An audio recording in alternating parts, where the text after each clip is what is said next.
Mpuliriza omulungi, nkwaniriza mu katabo kaffe omuzimu gwa Kasooba. Katono nnyo kujjukiza we twakoma mu kitundu kyaffe ekyayita. Teo yali ankyaliddeko era bw'atyo olw'okuba teyansangawo waka yagenda mu buliri n'abeera nga yeewummuzaako era no gye yafunira otulo ne mmusanga ne nnema kumuzza okusa. Oluvannyuma ennyo n'awamusibwa ekirooto kye yaloota ekyalabika nga kyamutiisa nnyo. Essaawa ey'okusiibula bwe yatuuka namwegayirira mutwalireko mu mmotoka yange ne yeerema. Omanyi okugenda nga naye ewaabwe twasalinkiriza ng'eyo mu bukubo obw'obuwunjuwunju okuggukira ddala ewaabwe. Ku luno obukubakuba bwali butonyeredde ne ngezaako okumwegayirira tugendere mu mmotoka yange ne yeerema, naye oluvannyuma lw'okumukkirizisa nanoonya ekisumuluzo ky'emmotoka ne kimbula, wabula ate okudda nga maze omuwerekera ne nkisangawo. Nkwaniriza mu kitundu kyaffe ekyokubiri eky'essuula Teo aloota. Enkeera omuvubuka mukwano gwange yankyalira n'ambuuza gye nnali mpekukidde amale aleme okunsangawo akawungeezi. Namutegeeza nga bwe nnali neewuguddeko obwewunguzi. Awo kwe kunteerako ejjinja nti, nabadde nzize onjazika omupiira gwo ogw'okwerinda ngende ntabaala eby'omukkonko bindabe. Omanyi nze siringa ggwe nti obudde oluziba ne ntuula awaka kibumbutayire ng'enkoko emaamiridde awali embwa. Wano saabandaddewo nga nkyusa kuddayo.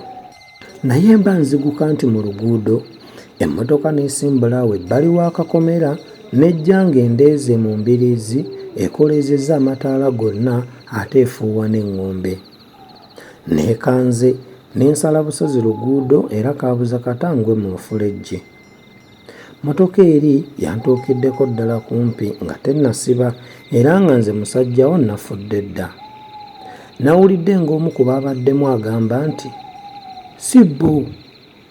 Motoka yazzeeyoko ekyennyumannyuma n'eweta ne zitwala. Yandese mu kulozoolera nga sinaddamu ka buntu. Oba babadde bakuumiridde ani? Abeera ye yabadde tabawona.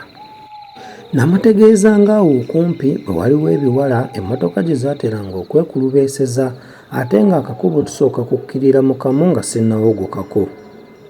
Ko ye nti, "Munnange, ebyo ebiwala bijja kubazaalira eminyira. Kaggwe bibeera awo bikikinaze ebyensuti ng'ensejjere eyingira enkata.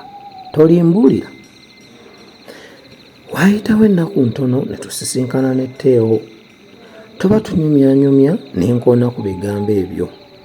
Eyali ayogera yasirika n'okukyuka n'akyukako era ng'alabika atidde. Weewaawo yagezaako oluvannyuma okubisiikiriza naye nga nze nabikenze dda. Nagezaako okumubeeba n'okumukemekkereza ansunire ku kyama naye nga nsiira kiyobyo oba kusiiwa nsaano ku mazzi. Yaddamu kujabiriza awugule omwoyo gwange ku ebyo. Nali mmanyi nga muntu wa nkebe era bye yandinzibiddeko nange sandibijaajaamizza. Nayagala kumanya kimutiisizza oba nga nsobola mmuyambe anti ky'otabuulirako munno. Nalaba yeeremye nga mbivaako anti bw'osika ekitajja. Nkwaniriza mu ssuula yaffe ey'e13 okufa kwa Fiida. Nali nkulungudde wiiki nga 2 nga ndoota ebintu. Waliwo lwe naloota ente ng'entomera era esinsimulira ku mayembe gaayo muwala gwe ssekkaanya bulungi.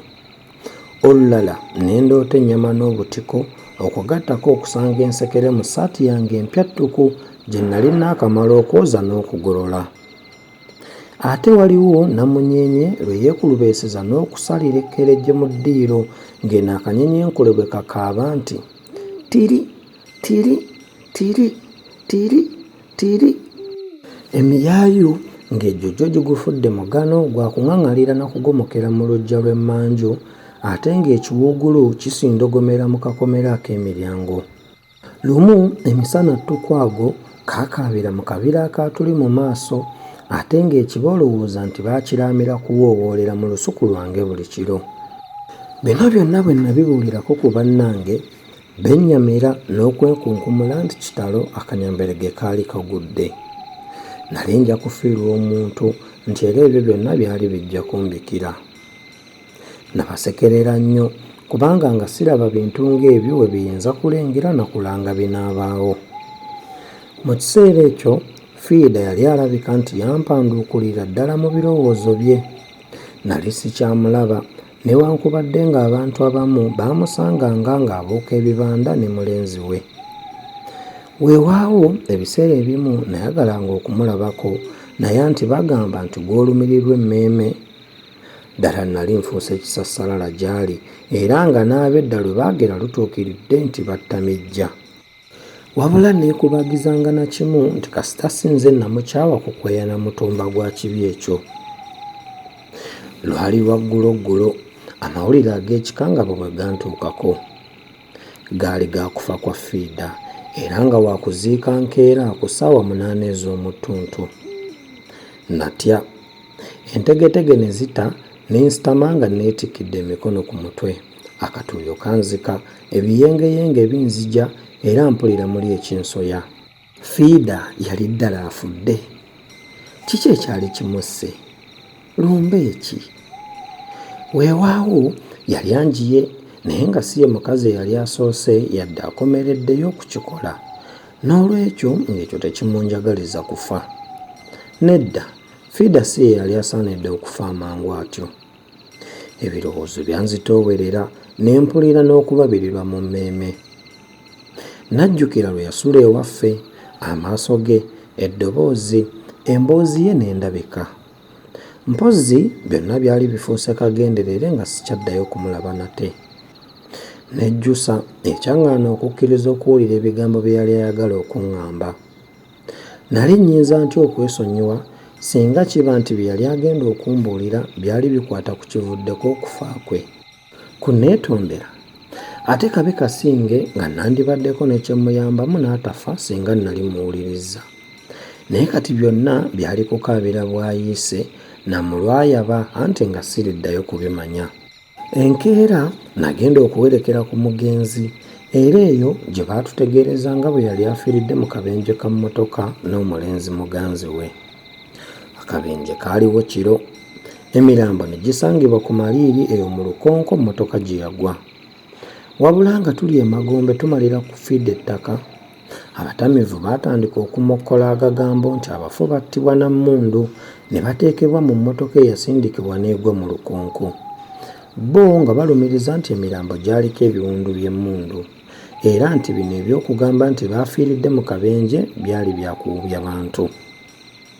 Newankubadde ng'abantu bano baalabika ng'aboogeza ettamiiro naye anti ab'edda baagamba nti gambobbi era nti omutamiivu tabaagambwa.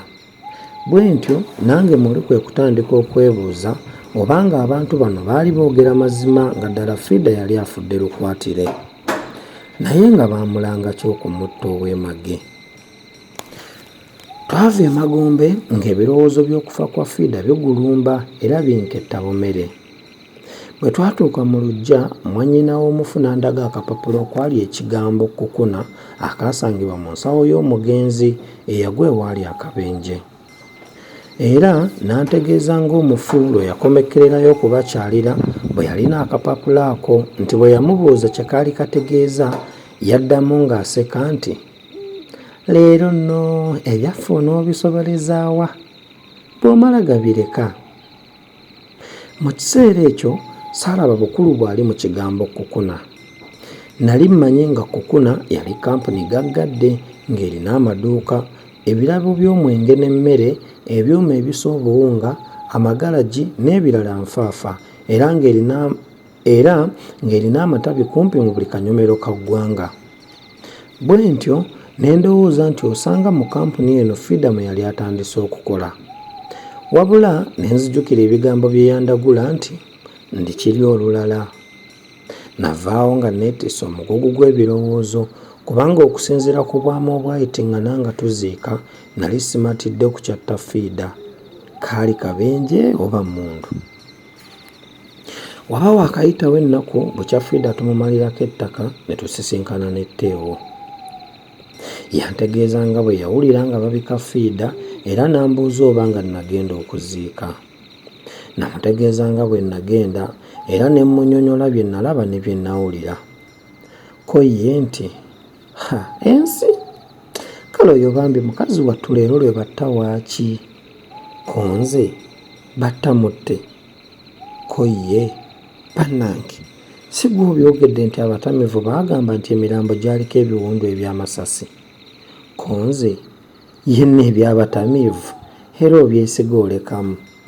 Ko ye, weewaawo naye bagamba nti omwogezi alaba. Ye bannange ago agasajja tegaatumaliiwo. Ko nze nti gasajja ki? Ko ye, ago agamala gagenda nga gatemula abantu. Ko nze nti kasita nze siriiko. Ko ye, kanno yeeyibaali nga lwaki toliiko? Olowooza bye batta baba bambala? Ko nze batta bagagga na bannabyabufuzi. Ko Teewo nti otyo weebale ky'ogamba nti Fiida yali Katikkiro oba binojjo balyoke bamutte. Leka ggwe tusinde ennaku yaffe. Ko nze nti nnaku eruwa? Ko ye, ey'okufiirwa Fiida. Olowooza tetwafiirwa nnyo? Ko nze nti twafiirwa. Twasiriikirira nga tetulaba kye twogera n'oluvannyuma ne tutandika mboozi ndala. Ampuliriza obulungi. Bwe tutyo ne tubeera nga tufundikiridde awo olwaleero. Nzikiriza we tujja okusimbuliza twongere okumanya biki ebyaddirira. Akuume atakuumira mpeera.